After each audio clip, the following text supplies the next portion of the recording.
Good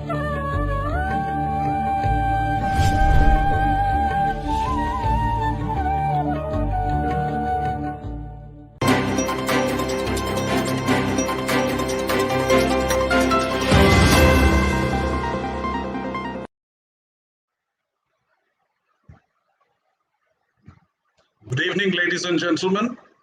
सभी दर्शकों को छठ पूजा की हार्दिक शुभकामनाएं।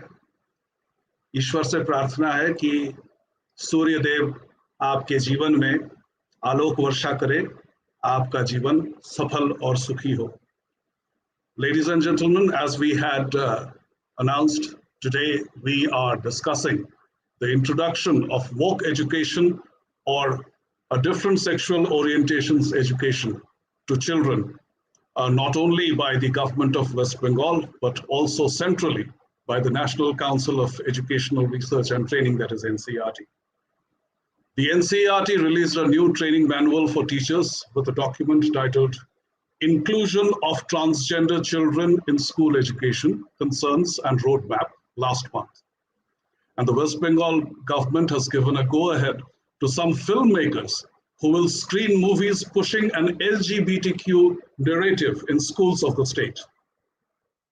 While the debate over what is natural and what makes things abnormal is old and settled, everybody agrees that the medical phenomena that produce gays and lesbians are statistically aberrations. So, is it right to raise a majority of children on a minority worldview? And when it comes to science, do the filmmakers have the foggiest idea what happens inside the human body? To discuss the issue, we have two very distinguished guests with us tonight. Let me introduce to you Mrs. Seema Raghunath Moitro. Welcome, Seema. You have come on our program for the first time. Thank you. Seema has majored in child education and curriculum planning, moved to adult learning and leadership development as forte as a corporate HR leader. Now she is the director with an investment firm. Among the other domains she works in, she is especially committed to education. Welcome once again, Seema. We also have with us Ramesh Venkatraman, who needs no introduction. He is the director of Vivekananda Institute for Leadership Development. And you have heard us on Surf News. You have heard Ramesh on Surf News time and again. In fact, even he has interviewed me once for his institute. Welcome, Ramesh. Thank you. Welcome, Ramesh. To begin with, since this is your domain area, Seema, how do you view this development, both at the central level and in West Bengal? Seema, Well, yeah, so I'm not going to mince words here. I'm just going to nosedive. The very idea that we raise children in an education system, preparing them for adulthood, right, and to be good citizens, by virtue of which we believe that the education will provide a vocation and an ability for the child to be independent. So what's the focus of education? Is to instill character, integrity, discipline, and many other things. Awareness of the world, surely. But when the child grows up and, walks into the workplace, is at an interview table, the person that is a child, now an adult, will introduce himself or herself saying, I'm so-and-so, this is what I do, this is what I studied, and this is the value I will bring to the table. Nowhere in this conversation is sexuality part of it. So somehow, and the focus of everything in the West seems to be not the place between the ears, but the place between the legs. They have this compulsion to continuously discuss sex, sexuality, your interest, my interest, neighbor's interest, that person's interest. And frankly, we are a different community.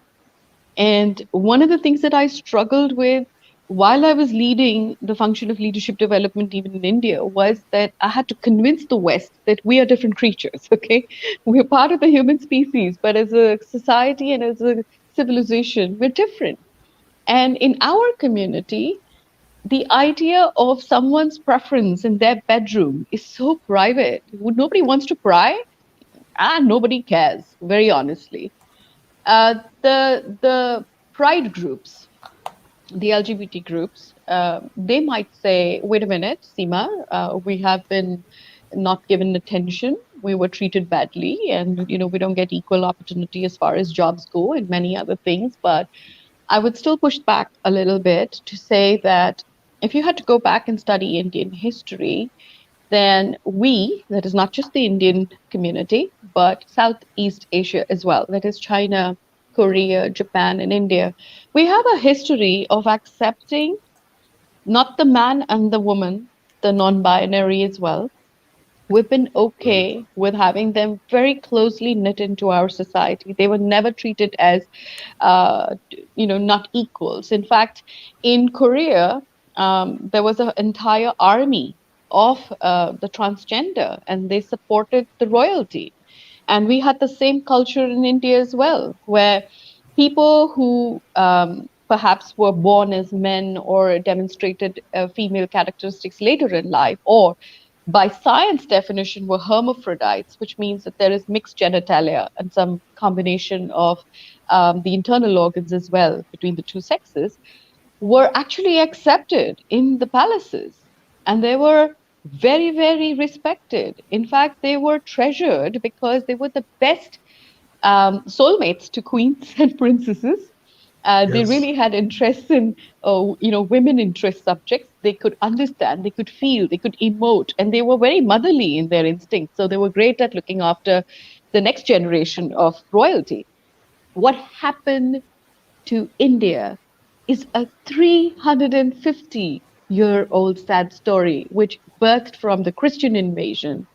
And the Bible hates homophobia. It has homophobia in it. It believes that same-sex, same-gender sex is a violation of God's purpose, which is procreation. There's only one Yes. purpose. So does There's the only one Quran. purpose. So does the Yeah, Quran. Yes. Yes. correct. So the Abrahamic idea that sex is only with one route, procreation. And so if there's no product, then it's useless and you're useless. That has somehow come in through the back door because our gurukuls were killed, and you've got an English education system which now tells you that this society cannot tolerate people who look like they're not sure about the external manifestation of gender, right? Right. So what are we trying to do now? We're trying to force fit a Bible resisting West, and their idea that they have to break the shackles, you have to teach the church a lesson, we have to force the Yes. door open for transgenders and, gays and lesbians and all of that. That song beats a beautiful tribal drum in the West. It makes no Yeah. sense in Yeah. India. यहाँ पे हमें Right. दिक्कत नहीं है भाई, हम बहुत खुश हैं. Right. आप जो भी करें, आप useful रहे, you bring purpose, you bring intelligence, and we will love you. I mean, Right. we have great examples of people, from these Exactly. spaces, and I think I'll, one of I'll, them just I'll come won. back to you, Seema. I'll come back to you, Sure, Seema, because we'll have a 1 hour long discussion. Enough sure, time, sure. I think, to cover all the points. Ramesh, what Yeah. Seema is saying, there is no need to send us Indians on a guilt trip, right? We have never historically been intolerant about this difference in sexual orientation. Not only that, it has the risk of misleading the people. Even if you're going to be honest about your job, a filmmaker is no medical science expert. For example, there is a term Seema has used, hermaphrodite. In medical science, in biological science, it's a very complex term. For example, we study organisms like leeches who are hermaphrodites, Hermaphrodites. Yeah. and how an hermaphrodite is produced. Or maybe even more complex than that, what is the medical history of a mother that produces a lesbian girl, a daughter, or a gay boy? That's very complex. You think that, it's not just education. We just had a discussion the other day on our cricket team. They took to the knee. They took the knee, showing solidarity with the Black Lives Matter movement. That was another woke development. They did not need to. We have loved, West Indian cricketers. They have been demigods to us Indian cricket fans. So why this guilt trip, Ramesh? Yeah, before I get into the guilt trip, I think there's I would like to just frame this in terms of where it's all coming from. Well, one of the things it's coming from uh, something that's become extremely popular in the West, which is the gender identity, gender fluidity kind of Hmm. discourse that's become mainstream right now. And there are two tropes that are being sold as part of this discourse. One, that gender is a social construct. There is no biological basis to gender. That is one trope. And the Yes. second is that identity, and as a corollary to identity, gender identity is something that is solely determined by the individual in question and not by the society. Now, traditionally, you forget about India, you also look at Western societies. If you look at sociology and how societies have panned out, to a large extent, or identity or gender identity has a societal basis to this.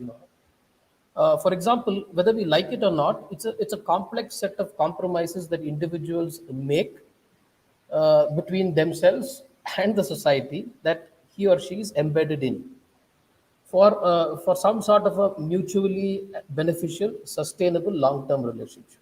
That's the whole fundamental basis. It's the negotiated essence of civilization itself.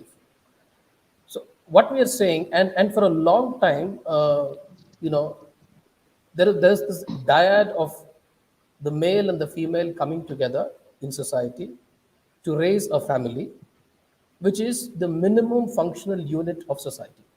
So that has been the fundamental basis on which. Now, this attempt, all of these attempts are essentially, to break that Yes. fundamental unit of societal basis itself. So when you say that the society has no say in gender identity, when you force compelled speech, when you ask people to call somebody in only the preferred pronouns, for example, all of these things are part of this narrative. I looked at some of the NCRT recommendations also in terms of what they're asking. The right at the beginning, they've created a table where they've Hmm. said, let's define sex as 1 2 3 4 5 6 things, and let's discuss gender or something. And very surprisingly, they're making this exact statement where they're saying that gender is a social construct, Hmm. which fundamentally rebels against the biological basis of sex and gender. Yeah. And that, I think, once we go down that rabbit hole, we are asking, we are looking at societal ruin. And to be and we have to be very clear that gender politics has no role in education. I think Seema made that point, so I don't want to bring that up again of what is the fundamental rationale for education itself. But it's important to understand that you don't have to bring gender politics or gender fluidity and all of these new tropes, because that's what is being attempted through the back door when they say that Hmm. we will look at LGBTQ and pushing all of these things, because that is a more acceptable narrative when you say that because that can be pushed through the narrative of inclusiveness and all of those things, Yes. whereas behind it all is the gender politics that is at play. Right. So why this guilt trip? Why this guilt trip where it is not needed in India? That's because our educational framework is built on the foundation of a British colonial system. I keep going back to Dharampal's beautiful tree. Recently I had that session with some of our teachers themselves. Very interestingly, I asked them these questions. These were teachers who were part of a future teachers initiative, and I asked them, do you know of Dharampal? Do you know of the book called The Beautiful Tree? And none of them knew of it. They did not know. No. For example, all of them maintained that it's the British who brought schooling to India.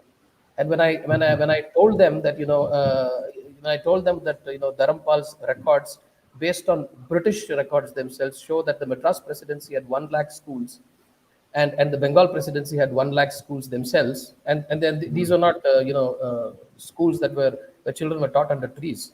These were schools that taught about 16, 17 subjects, starting from arithmetic to Persian to multiple languages to philosophy to Veda and all of those things. They were not even surprised; they were shocked, and that is the level at which we are. Therefore, anything that comes from the West is something that we seem to accept, and most of our and I'm not at all surprised at the guilt trip, because that's exactly how we've been brought up, because we are taught moral science in school, whereas our fundamental grounding is in dharma, and morality has no place in dharma. We are taught ethics. Right. So Right. so so we are being so the entire framework is flawed, and then so how do we so that's Right. the basis for all of this. In fact, one of the reasons why I held back an editorial I was supposed to write on the new education policy, people were very excited. And I was at least happy about the fact that now the children have more choices than they used to have. At our stage, when we were children, we were given a given set of subjects to choose from after class 10. And now that choice has gone down a bit. But we never expected this woke education to, sneak into this new framework. And in that context, Seema, I would like to ask you, as far as a natural progression of a child is concerned, we see, especially in adolescence, that a lot of ideas that come from the parents, are no longer acceptable to many children. I would say call them grown-up children between the ages of 12 and 18. They suddenly start rebelling. And I think that is a natural mental development of an individual. Why can't the state, why can't the government leave it to individual children? Well, if somebody is intolerant towards homosexuals, let him realize it later in life that he was wrong. Why not, like when Section 377 was read down, we did not resent it. We did not resent it. Why should, the police walas take haftas from transgenders on the streets that served no purpose? And it was basically for that reason that we did not object to the reading down of Section 377. But that was an adult taking an independent and informed opinion. And what about children? They are not in a stage yet where they can discern, right? Seema? Sure. Yeah. So Yeah. see, when they began with formal sex education in the West, it was around the age of 14 or so. They began with that. Then they lowered the age to 12. Now they've lowered it to 7. I don't know how early they want to go, okay? Because you see a lot of role models, okay? They're all celebrities who have tiny little infants and they don't want to name them because they wish to keep that bit for later when the child decides whatever gender they wish to be. Now, I respect this fluidity piece because I have seen somebody who was born a male but had certain mix-ups in their, congenitally, they had some gender confusions within the system in biology. And over time, the person identified as a woman.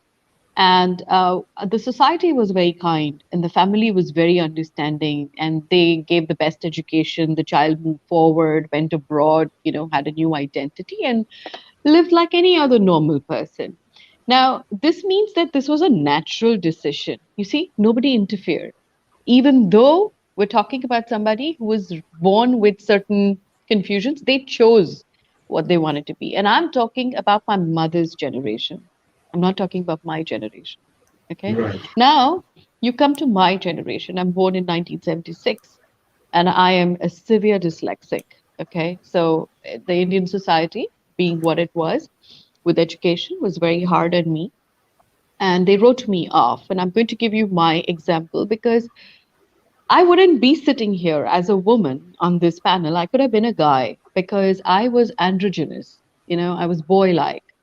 And because I was rejected on academic grounds, because I can't vomit textbooks and things like that, my dyslexia is pretty severe. You can be rejected only so much. So how do you belong in that society? So sport was what I was good at. I can run like the gazelle. And once I picked up that this is the way they will have some place for me, I started spending more and more time on muscle Just development. one clarification is required when you're talking about dyslexia, or when you're talking Dyslexia. about Yeah, it is a dyslexia, learning and disorder. yes, and gender fluidity. One of them is established in biology. Like you may find it difficult to be congruent in your thoughts while learning in Yes. dyslexia. Yeah, whereas in the case of gender choice, it may not always be biology, right? No. I'm coming to something else. I'm trying to tell you Mm, something, which is a real example. I don't want to yes. give you some other person's example. Mm, For a while, I was a tomboy and I wanted to be a man, or at least I was behaving like one. I was wearing mm, pants, I was wearing shirts. My body language looked like a boy. I carried a wallet and not purses. And in my head, I somehow felt that my athletic masculine side, which is very phenomenally strong, like I might have the physical power of two women. Now that established my masculine potential mm. to me.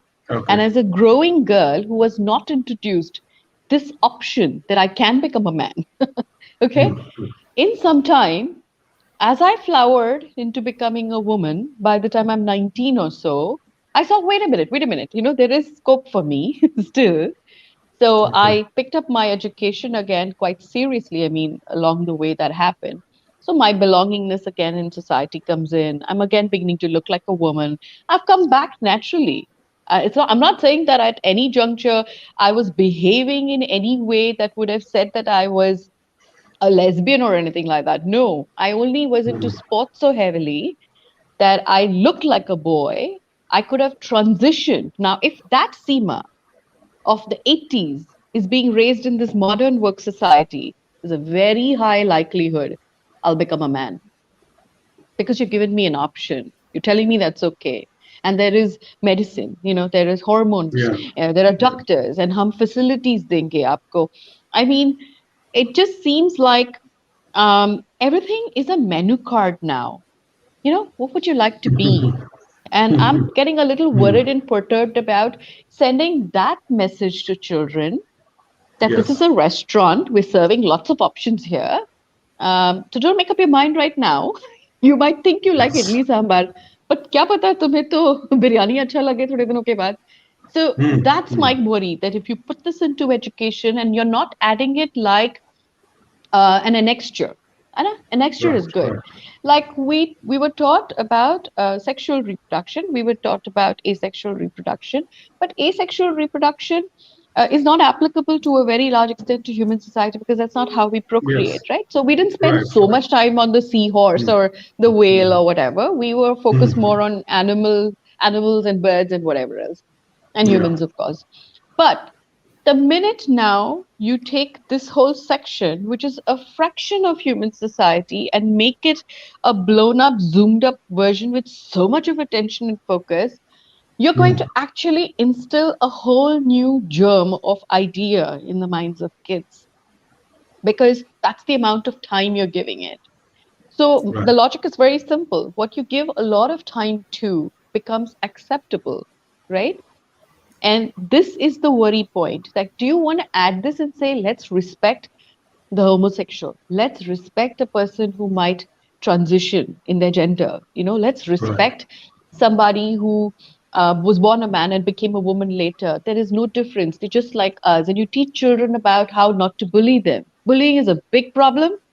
Let's face that. You take Yes. those subjects, but by Yes. harping on the options and the rights and whatever else, making it a song and a drill like they're doing it in the West is not the Mm, Eastern approach. It is not the yeah. Indian approach in education. And I think there is no extent where they can draw the line because now I hear from Indians, people of Indian origin in the United States, they are so scared they want to give up their green cards, come back to India because they have now gone to an extent where dictionaries, Merriam-Webster dictionaries publisher is being asked to expunge words like man and woman from the dictionary.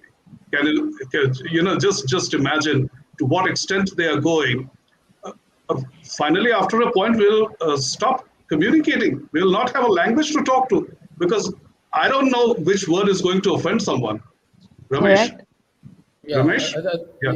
yeah, yeah. Since you mentioned this, I think the Lancet, in fact, used a term, refused to use the term pregnant woman, and I think chose something like a person who became pregnant, some such term Yeah. to describe.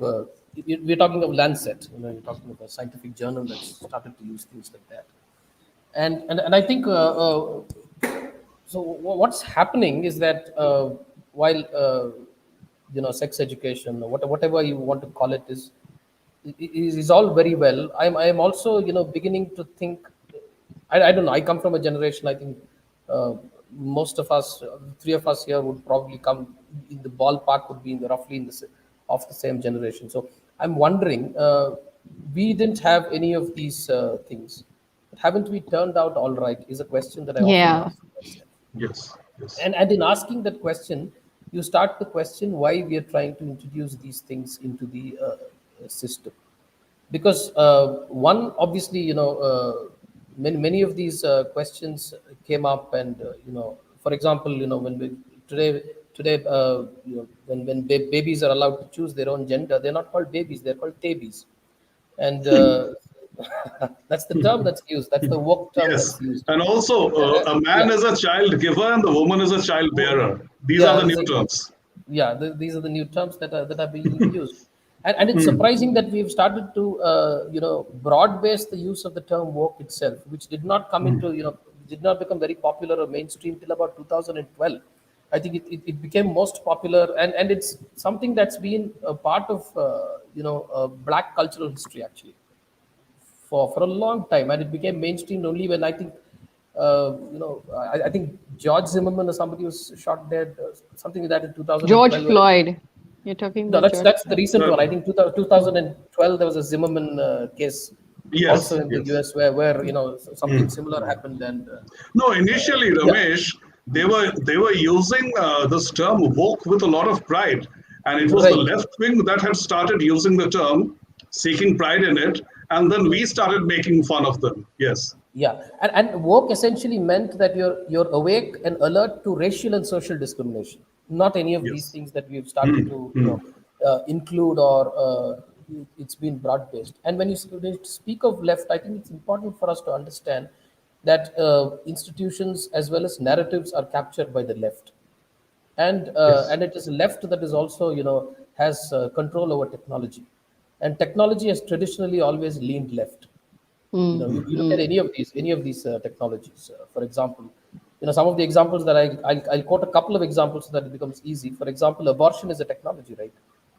But it Yes. meant that women had a choice. I'm not saying having a choice is wrong, but it also meant, but socially it also meant that it started to break up families. So, and contraceptive pill is a technology, but it also Yes. meant that there was a social consequence to it. While it's great that women had independent, it offered women. So technically, so typically what we're saying is that uh, you know very few technological advances lean right. I can think of only Right. WhatsApp encryption that is right, because it affords privacy, and Hmm. Hmm. that's a rightist requirement, and and Right. and Right. so what happens is that the narrative is essentially technology leans left, narrative leans left, and when you're in such a situation, when all of these things happen, it's very difficult for us to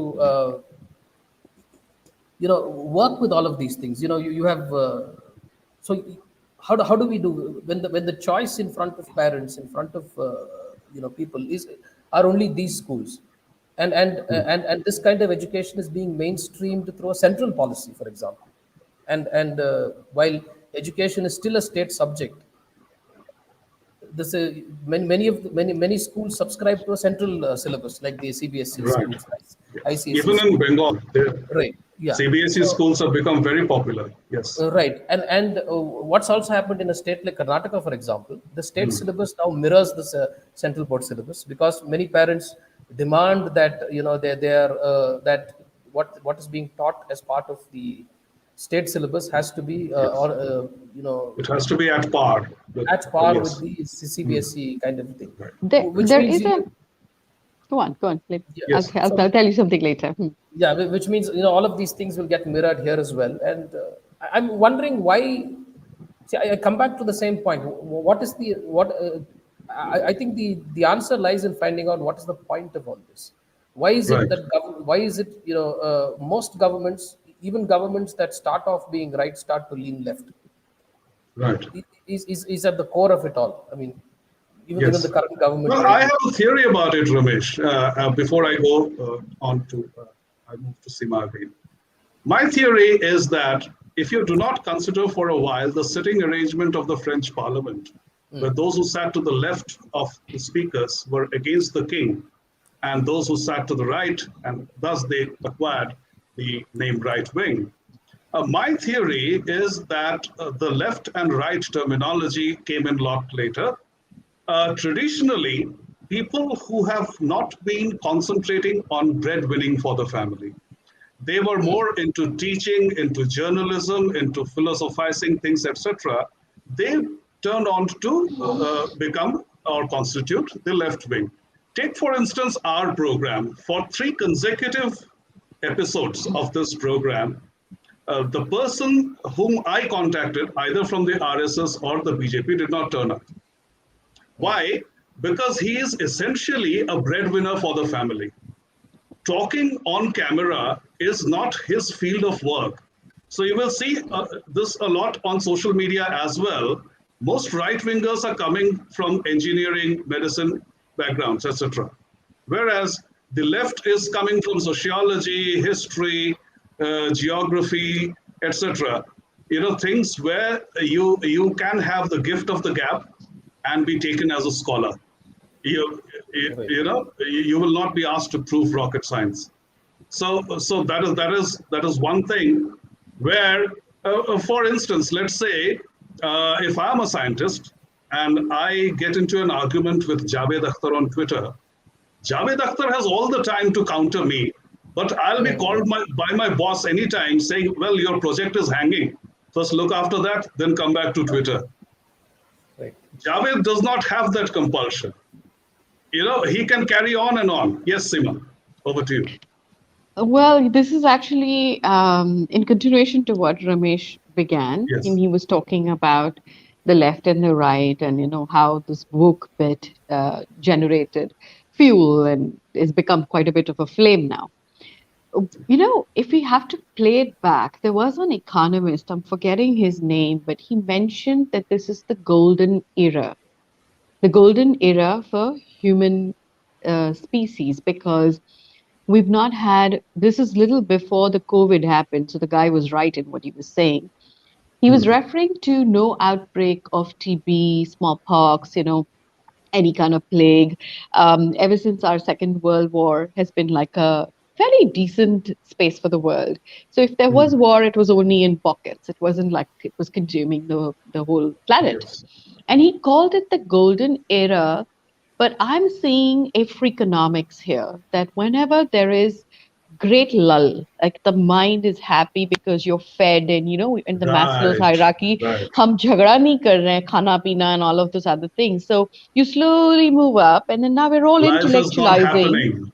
Yeah, Life nothing's is not happening. happening. There's Yes. no fight for survival. There is no need to worry about predators and people as Right. predators, or an enemy and all of that. Everything is governed by law and legal system and very different people put into place.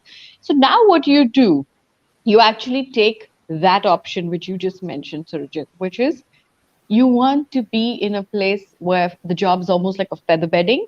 I will equip myself with the skills, and therefore I'm taught in a formal environment. What is adamant? How do you defend? How do you attack? Defensive is the best attack, and so on. And attack is the best defensive, and so on and so forth. These are all strategies in the argument. These are strategies of Right. the narrative. And once you master that, whether that came from the area of media, whether it came from journalism or social work or whatever that might be, now that's your profession, is to create the chaos in the silence. That's what you Yes. are. Yes. Okay. And I'm telling you, there's only one solution. We need major chaos. the day chaos occurs, the left goes quiet because they have no gumption to fight for a country or die at the border or any of those. They are all feather bedding voice boxes. Yeah. That's the time Yeah. they vanish. Okay, they completely phase out. You will never hear the leftists or the communists around that time. They will be, with their tails between their legs, hiding in a corner, waiting for the right wing, the nationalists, the ones who would put their life, their family, pledge their wealth and everything else for Matrabhumi to do the right Hmm. thing. And when you fix it, oh, I'm going to give you the noise, Yeah. and they Yeah. come back into the picture. So Yeah. this is an indication that we're in a good place. You want proof that India has evolved. You want proof that, we're no longer third world. I remember in the 80s when you were switched on television, we were called third world. Yeah. 90s, they called us a developing nation. 2000s, they called us part of BRICS, Hmm. BRICS. A little later, 2010 onwards, the reference is emerging markets, emerging markets. Okay, Yes. now Yes. we are literally one of the top four in the Hmm. world. How do you know that you're part of the top four? Is when their noise is your noise, their shit So is it's your it's shit. it's itching. It's itching to mess it all up once again. Yes, Yeah. it Yeah. is. Yeah. So maybe when the next chaos comes, all Uh, of this will go to the back burner. this is an interesting observation, Ramesh, because initially, talking about 2011-12, I was very frustrated looking at Yogendra Yadav's and Prashant Bhushan taking up decision-making positions in the Aam Aadmi Party, because I was wondering youngsters from well-to-do families were hitting the streets with the national flag, and what are these, TV studio personalities doing here? It was not their movement. Well, to some extent, we saw Arvind Kejriwal on the stage with Anna Hazare, and maybe sometimes Prashant Bhushan also. But Yogendra Yadav was nowhere in the picture. But later on, I realized that these youngsters who should have objected, who should have revolted inside the Aam Aadmi Party, they were very happy with it. They did not see the trouble in having socialists on top of the organization. Ramesh. Yeah, they don't have trouble because I think there are spin-offs that come off this. If I remember, I think Yogendra Yadav used to head the Economic and Political Weekly for quite some time. If I'm not right, I think he used to edit it for quite some time. Yeah, yeah, the Indian Yeah, part.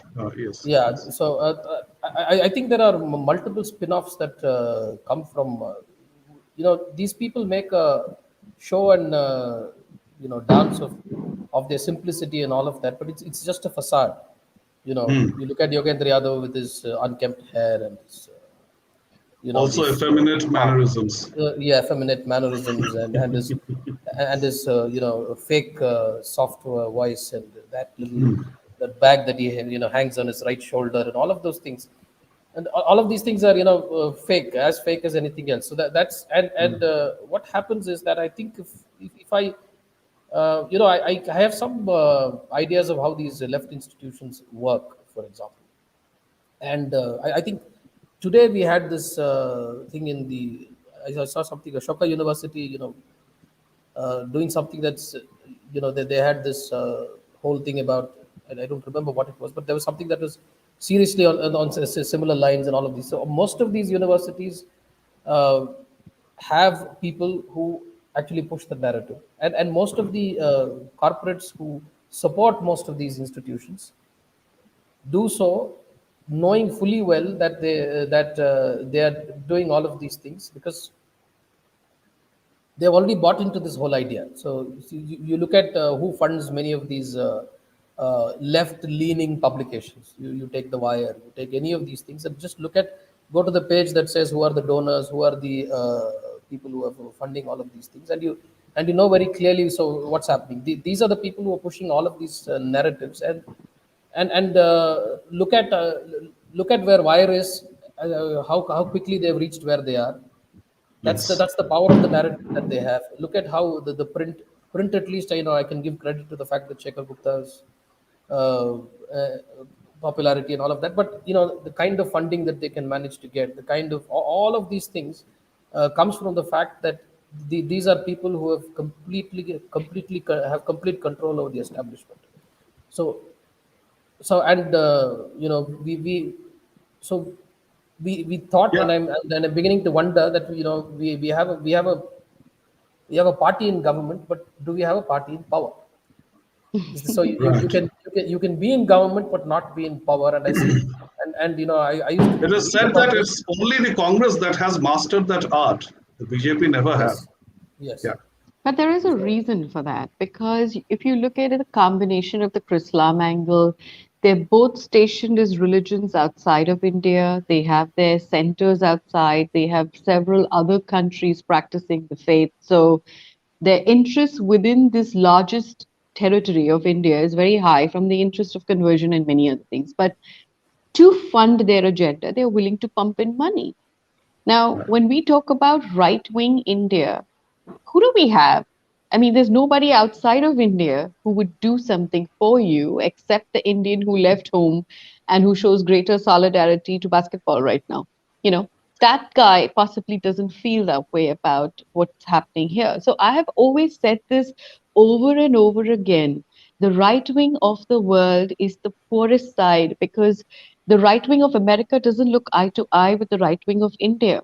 The right wing of Mm. America is Mm. biblical. And by Right. pulling up the Bible, you were again clashed instantly with the right wing of India, who doesn't like conversion, who thinks that pagan rites of being Hindu is our first and foremost dharma raksha duty, right? So we will be against the right wing of the United States. But now look at this. You say France, you say Russia, you say Korea, you say America, you say anywhere. What's the left wing? They are one. They're in Yes. solidarity. They have an amazing Gathbandhan all over the world, because of which institutions, religious institutions, which kind of fund them on the side because they all have interest in some of these elements, right? Mm. That's how these monies start coming in. I'm not going to mention one journalist who's been asking for money online, but he calls Right. himself a fact checker. And you kind of can put I two think and two. I think the Yeah, you cat is all out of the know. bag now. So yeah. Yeah. So you Mm. can tell what's happening here and who's supporting them. It is the left of the world, and sometimes Yes. that part of the world is the Middle East, or maybe it is some other place. And well, when it comes to the Christian interest, there are too many countries around the world. That's why BBC is against India, right? In fact, for a very long time, we were told, even by the Indian state, that anything happening outside India is the sovereign right, the sovereign concern of that particular country. So do not talk about Tamil rights in Sri Lanka, do not talk about Hindu rights in Malaysia, etc., etc. Whereas, my barber, who happens to be a Muslim, he, for his life, he cannot tell where Palestine is on the world map. But he's very agitated about Palestine. Yes. No, yeah, He that's says Israel must leave that land. Yeah, yeah. yeah, that's because they are a subset of a larger, set, the ummah that And they subscribe to. if I may add, such troubling memories from my childhood of Jyoti Basu saying "Aman Nam, Tomar Nam, Vietnam." What the hell? Did he really? Yes, yes. That's atrocious. And Okay. then marking solidarity with Fidel Castro of Cuba. Yes. Just Islam and communism, they work in almost identical ways. Yeah, Yeah, that see, yeah, okay, but when what you I'm study all of no, no, Yes. sorry, no, because you brought in Islam, I said I'm just wondering what will be Mm. the backlash from the Muslims of India to any of these Right. work studies. I'm actually seriously interested to know what would happen if Actually, you'd be yeah. surprised, Ramesh. There are Muslims in the Muslim community who are homosexuals, for instance. Yeah, Okay, yeah, that's true. and they are rejected badly. They are treated, with a lot of question, and they don't get acceptance within their families.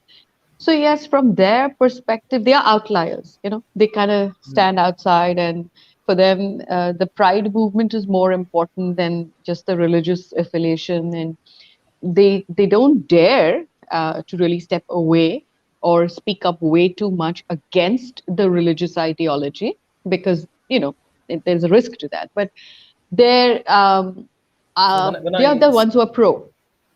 when I meant Muslims, I meant the Muslim establishment within India. Yes. The Mm. Islamic, Right. That's what I'm trying to tell you. That's the only Yeah. So fraction who will support. no, so they're obviously going to come out very strong against all of these things, right? I'm assuming that's how they're going to be, because I don't think any of these things would be acceptable to them. I mean, Well, we so are would the debating. Christians, right? Yeah. Because So the also Bible with does them. not. Yeah. The term is it's ungodly. Okay, so that's like the worst thing that you can ever do. You're not a pious Christian if you practice homosexuality, or that you were gifted a certain gender, because your gender is a gift from God. By that philosophy, and how dare you alter the design of God and create your own design? So there's a whole section that does not believe in medical intervention, not even on disease, leave alone your gender. So the truth is, we're all here thinking and talking, but In the fact, Indian, our viewers may go through this story that we had published some time ago. And this was a typical case of clash between Muslims and the woke community. At one point, the incumbent wanted to bring in the LGBTQ issues into the campaign for the city's mayorship. And the Muslim man seriously objected, the contender for that post. And finally, you see, the Muslim candidate prevailed. Yeah. So, It's the intransigent minority that always prevails. yes, And yes, just continue. to, Yeah, yeah, and just to put this in context, so what we are what we are being told is that what our children are going to be learning is that there is something called gender identity. Because I'm going back to what I saw in the NCERT textbook. Then they're going to be told that there is something called gender expression. Then there is sex that is assigned at birth, and there is something called physical attraction, and there can also be something called emotional attraction. So all of these things are at play uh, when we are talking of sexual orientation, sexual preferences, sexual choice, and they keep coming back to gender identity. And right. so that's So, that's Seema, yeah. we are in the last 15 minutes of our program. So now we will talk about solutions. The school that my son goes to has a very strong Hindu presence, not just in terms of, not just in quantifiable terms, but also qualitatively. So anything woke or anything Islamic or Christian creeping in is seriously resented. Do you see that as one of the solutions?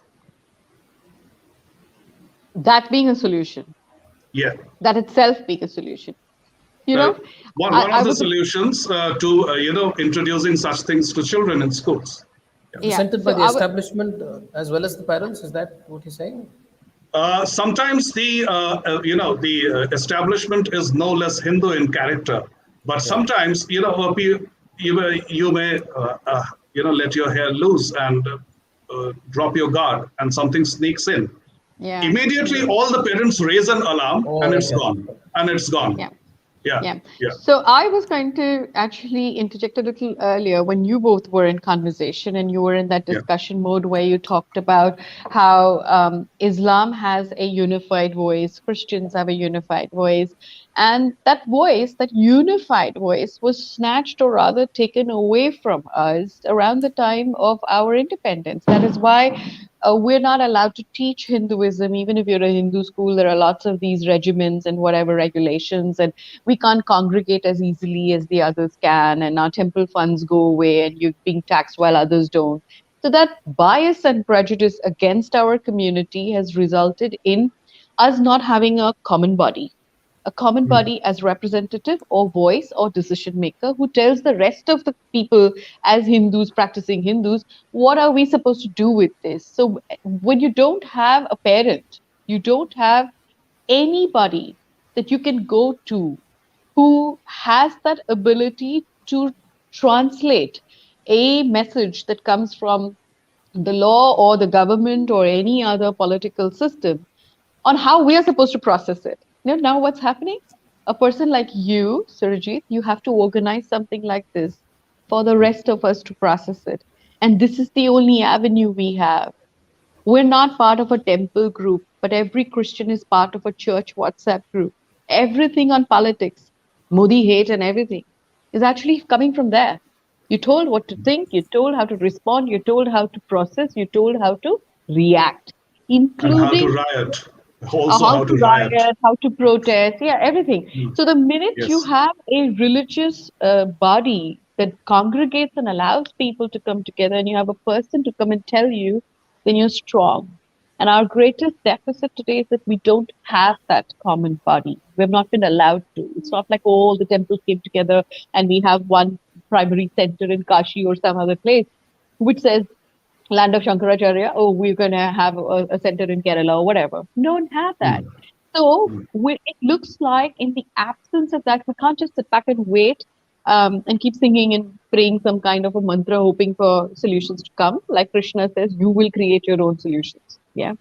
And that Right. answer is what you just gave, which is empower the schools to create these subjects for discussion and don't have fancy song and dance kind of parent teacher meetings. Have sensible ones which actually pick up subjects like this. You got to have the gumption for it, though, as Right. an institution. So if you bring in lousy principals, is where the problem is. If you bring in your Yes. principal is not right, if the leader at the top, now the principal becomes the establishment thought leader. Mm. Every school that it is principally Hindu, if you don't have a Hinduism following, Hinduism understanding leader, that person does not know whether the changes that come in are they really good for our children? Is this good for our next generation? Will this keep our culture intact? Does this affect our traditions?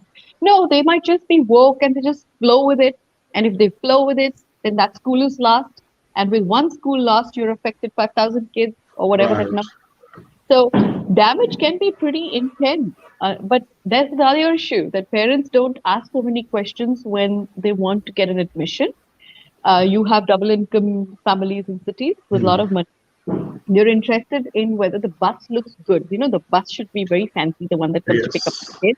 And I need AC because my Quite a child. self-centered approach we have, yes, Yes, which yes. which does not serve the interest of the community. Ramesh, the other thing that Seema said, we do not have a representative body to fight for us worldwide, not just in India. And we have seen even in India that the so-called right wing now is divided between pro-government and anti-government forces. Well, the anti-government part is not anti-government in the leftist way. It wants the government to be more nationalistic, more patriotic. But then, both are needed. If we look at states, for example, Tamil Nadu or Bengal, they are in their private lives very religious people, but somehow they have lost the political consciousness, the political sensitization that they also need to fight for their communal existence. Which is why I keep stressing on unity. Yes, No, Ramesh. I know that, and you could classify me under the second section that you mentioned. Yes, You know, yes, typically, okay. So let me answer. Let me try to answer all of these things. I think that there is one fundamental problem that we have, and that is unlike Islam. Islam is a political ideology first. Religion is a byproduct of that political ideology, yes. and religion is a means towards achieving that political ideology as well. So that's the fundamental difference. Whereas dharma is while dharma can be the overarching philosophical framework under which we can function, it, our ideology is not fashioned in a way that it is. We are okay. There is a large landscape in which the multiple expressions of that sanatana dharma can flourish within that multiple landscape. It's uh, therefore you have different anushtanas, different Yes. sects within this one. So to aim for unity is so I'm saying, I'm just trying to answer why it's so difficult, because we have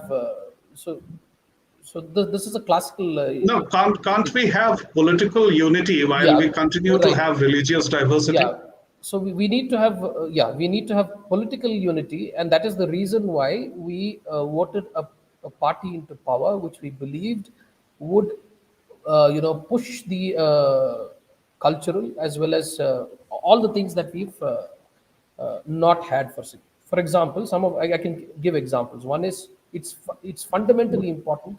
The temple has for long been at the center of the Hindu consciousness. You know, Yes. it's a manifestation of why is the temple at the why was the temple always at the center of a city? So, you know, all of these things. The temple symbolized the civilization, symbolized culture. It symbolized a living ecosystem. So we are saying we need temples to be free. So that Yes. there is a political, cultural, as well as a cultural imperative for us to free our temples and hand it back to the society. Two, we are saying that we are being constitutionally discriminated by Articles 25 through 31. We are saying let's look at addressing that. We are not seeing that happening. You know, right at the beginning in 2014, you know, we had the Hindu Charter of Demands, and I said in my previous Yes. you know, You program were that I one of the regret, signatories. yeah, Yeah. I regret having signed it as well because nothing has happened out of it. And you know, I was advised against signing it as well, but I went ahead, you know, in the hope. So I'm saying what we're saying is we are okay with political unity and all of those things, but what we are being told right now, and not very subtly at that, is that it's a business to keep a party in power, which is not our business. Our business is to demand of the party in power, which you know, which represents to us that it represents us, pun intended, and Yes. but doesn't. And therefore, to ask questions of someone who is ridden to power on our backs is in itself not wrong. And to say But that, you we're know, very bad at Yes. Yes. demanding, right? Yes. I mean, But yeah, both yeah, of historically. you, do you also believe that this larger framework that we are talking about, within that framework, this aberration that is happening in the education system, we can also take that up, saying that, well, this was not what we believed the new education policy would be. This could be one of our demands. Yeah. Yeah. absolutely. You know, the NEP 2020 nowhere talks of, at least as far as I've read it, you know, right through, and nowhere talks of gender and all of that. It does talk about sex education and all of those things, but not Yeah. specifically what is crept into it right now. I mean, that I'm very clear about. It talks of including cultural education. In my last conversation, I spoke about it, and there was a very important point that came out of that conversation, which I think is pertinent here, and which is that you know, it's possible for us even within the present framework to construct curriculum and pedagogy that can push a particular narrative, but it requires people owing allegiance to the Hindu dharmic framework to come forward and start publishing such books and then marketing them to schools that can start opting. Because what the NCERT does is only give you a broad framework. It sets the Right. boundary conditions of what can be or cannot be part of the curriculum. They are You're actually free to, lousy books. If you yeah, if you yeah, are seek right. yeah, an So honest opinion, as books they fail miserably. Yeah, so but for outlining the curriculum, they are good. Yes. yeah, so within those boundary conditions, you're free to define what you want as your curriculum. So why is it that? So I think that is one area where, you know, publishers who publish Hindu, who, I mean, for lack of a better word, I'd say Hindu publishers, you need to, the although the Hindu publication is not Hindu, the Hindu publisher will need to start stepping into this vacuum that has been created and start publishing textbooks that are more in line with what we want, and that I think is And possible now. and finally, what do we do about this rot called Bollywood or Tollywood or Hollywood? So there are so many woods here. What do we do about the wokeness of this community? So see, No, Yeah, no, no, go Seema ahead. first. Okay. Yeah. um, it's I actually wanted to bring the subject to something that you discussed a little earlier because it connects to this question. And you were Yeah. asking, how can you stop something like this, right? How do you bring change? And it's very simple. Only crying baby gets milk. And we as a community, we are very bad at crying, let me tell you. We just deal with whatever comes in, and subservience, our design, the number one focus of dharma is to accept what samay gives you. Kal gives you something, and you say, "Aapko accept karna hai." So by our mental training, we were told to accept the invader one after the other. You're now being Yes. invaded with Yes. ideas. But again, our first design is how do I accept this and just learn to deal with this and adapt? So my focus is adaptation. I have to be like the cockroach. I don't care what happens. I have to just survive this, survive this, survive this. But I'm not going to Right. protect. I'm not going to be Hmm. part of the picture. I'm not going to hold candles and change my DP and make it black and all that. I'm sorry. I'm not going to participate. All of this is very shameful for the Hindu. Now, what happens with a community that does not have a leader and is not being told what to do is that as it is, you're rudderless. As it is, there is no Yes. guidance. And then Hmm. if you have to create change, you're talking about trying to herd all these lost people and bringing them to share a common ideology. And that makes it the toughest journey to complete. Because unfortunately, I don't know how many people know about this, but India is the pioneer, or India is the first country in the world to have had sex education as a formal system. And ancient India has a lot of old women who are mature women who actually taught about sex and reproduction, marriage, or beauty, Yes. and what is your role in all of this as a spouse and things like that when things go wrong, when Right. you can't have a child for infertility, blah blah blah. It was treated as science, as a subsection of Ayurveda, Yes. and And something. just a while ago, we were talking unity, and look at this message on the screen. This is the problem. I would ask this gentleman Bharat Kumar to please listen to JSI Deepak's presentations, and then we will perhaps pick an argument with Mr. Bharat Kumar. He is, I think, a supporter of temples under state control. But finally, since we have run out of time, Ramesh, while the term turncoat is negative, it has a very strong negative connotation. There are people who have honestly switched over from the left wing to right wing. They are adept at art forms such as filmmaking, book writing, etc. Do you look at that also as one of these possible solutions? Because these are some mediums we can damn, we can condemn, but we cannot do without. They will be there. They will be around influencing people. So you would say that some of these guys should take up projects like making films that set the record straight. Yeah. So no, I was actually about to say that we need to ignore them, but you're right. We cannot. They cannot be ignored because they're actually quite. They're too big for us for them to be ignored. Specifically Yeah. on the turncoats, I'm always skeptical about all of them because we have to question fundamentally why they did become turncoats in the first place. Are they doing it only because of the political establishment in power?